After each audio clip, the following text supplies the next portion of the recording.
on now, by the way.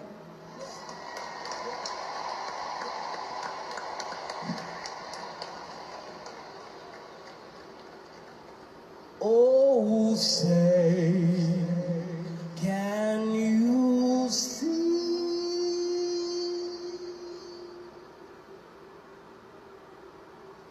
by the blood in the streets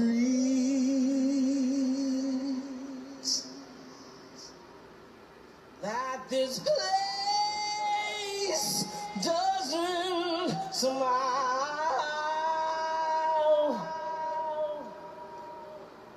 on you, colored child,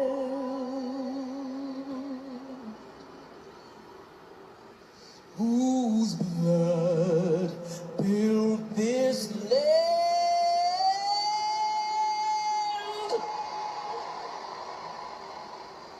with sweat and their hands.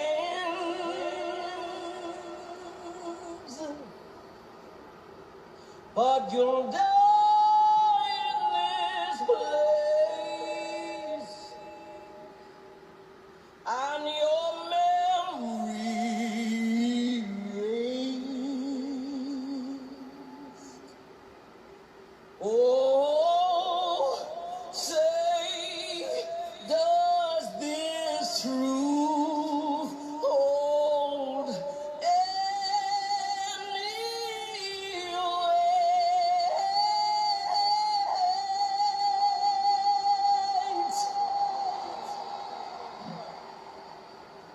This is not the land of the free,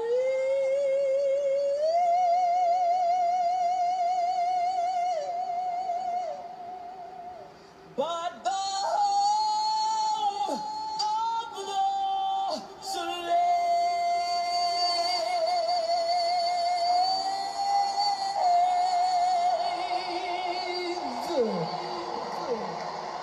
Thoughts? I don't even know where to start with that. I really, and whenever I hear, and look, black people did help build America. Slaves did help build the South, and free slaves helped rebuild the South. But first of all, this country had 50,000 free black people when the Constitution was ratified. Okay, But so Carrie, every black, Carrie, yeah, I thought all black people were still slaves today. I thought that's what the left you, tells me. okay, I don't even know where to tell you to go watch to correct that. But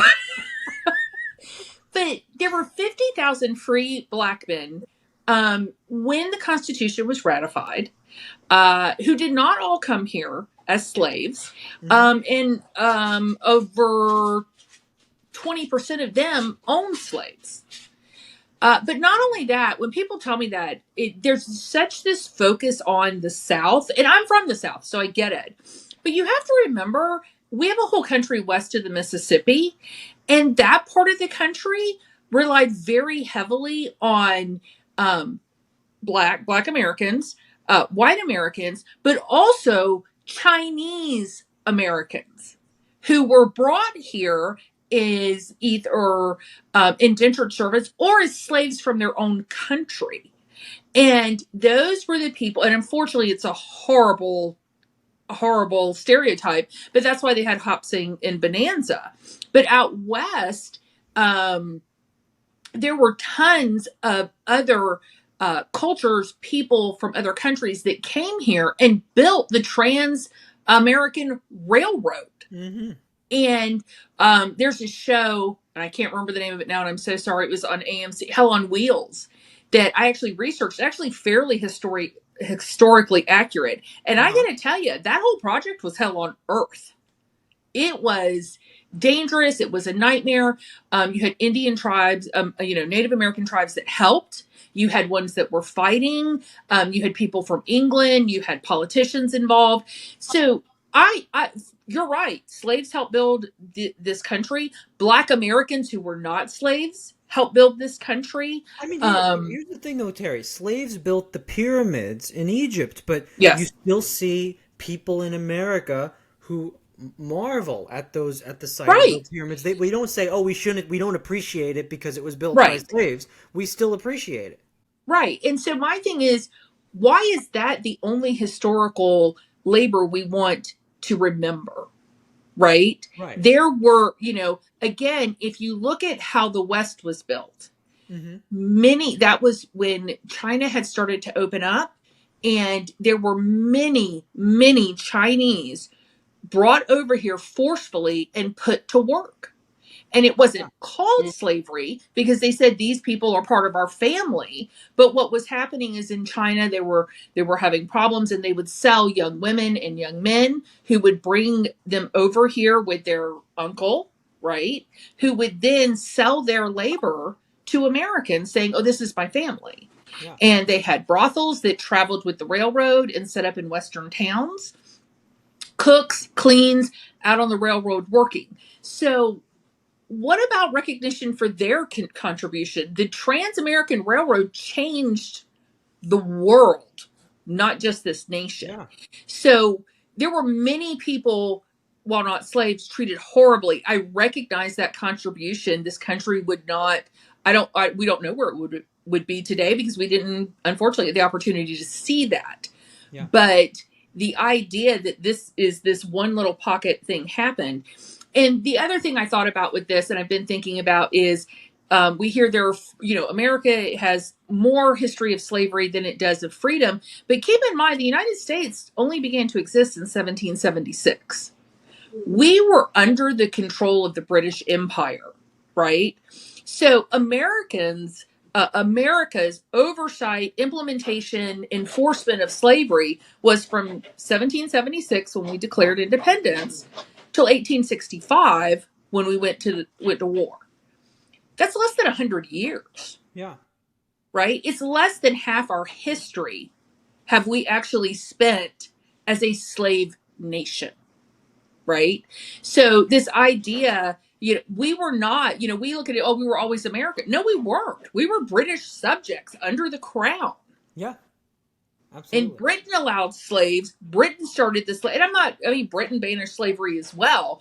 But this idea that America was in love with slavery and held on to it took us less than 100 years to go, this is not right, and we're willing to fight for it. Yeah. So, I feel like there is, and the last point I'll make with this, because I'm taking up all your time, is my frustration that I get when people talk about slavery, but then you bring up the political parties associated with it, and oh, that doesn't matter. Look, either all of history and the whole picture matters, or it doesn't. Right? You cannot say, let's talk about slavery. Oh, but we don't want to talk about who wanted it and who filibustered against laws and who divided a nation to get it and who Yeah. fought against it. You can't do that. Okay? Absolutely not. Because history is not in a bubble, right? I cannot take one thing and go, okay, that's it. No.